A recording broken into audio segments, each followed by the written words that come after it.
The families. Well, many of those families say they're not going to believe that their relatives are gone until they see the aircraft retrieved from the waves. Let's talk now to Katrina Taee, who is a bereavement counsellor. She also has an incredible personal story, which we'll talk about in a moment. Her brother disappeared after falling from the Matterhorn, one of the highest peaks in the Alps, in 1979. But his body was only found last month, 34 years later. Katrina, thank you for being with us. Let's talk now about some of the things that perhaps we heard from Mr. Wang on what the relatives are going through.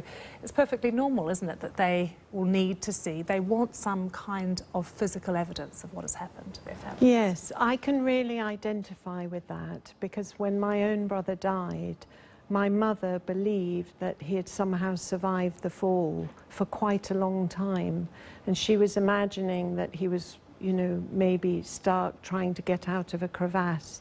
And I think that it's very hard to take in that your loved one has died, and you do need some proof, and you do need some sort of ending to the story, not the end of grief, but the end of the story.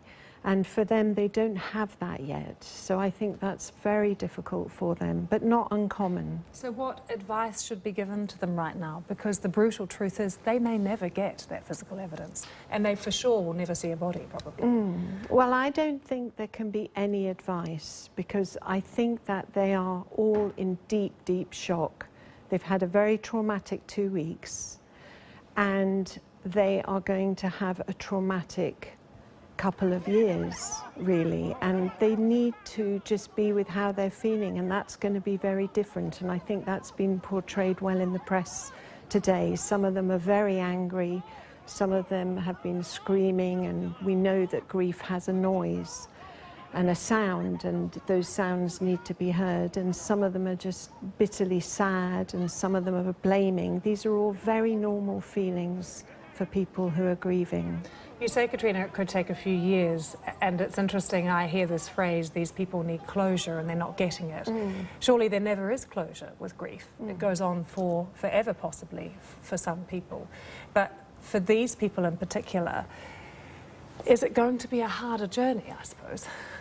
I think it is, because there is a traumatic death, and in that, like my brother's death, it does take much longer to really come to terms with it. You know, if somebody is elderly and they're expected to die, that is equally as awful, but you don't have the trauma with it. So yes, no closure. How was it for you then, just only last month, when Jonathan's body was found finally after all these years?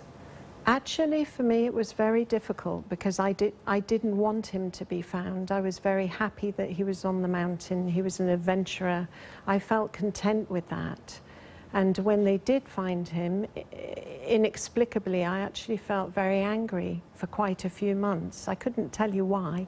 There's no rhyme or reason to that. But I felt mainly angry and sad.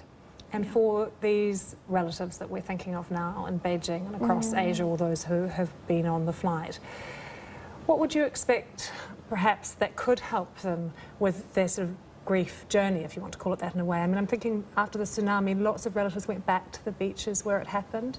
This is the big, wild Southern Ocean, or the south of the Indian Ocean. It's not like they can go to the area where it happened and find, you know, some solace.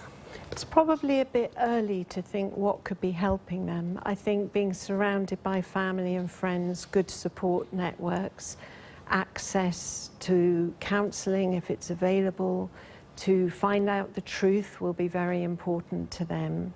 And they are really walking in mud at the moment. That is how it feels. They are in shock. I'm sure that, and very briefly I have to ask you, because this has come up a lot. They are at the centre of a media storm right now, but some of them found out what had happened via a text message. Now that seems incredibly insensitive to many people.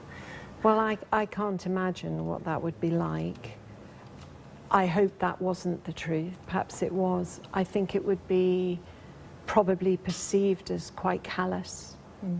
Okay, Katrina, thank you so much for coming in and sharing with us, particularly what has happened with your brother, Jonathan. Our thoughts, of course, are still with those poor families who are still waiting.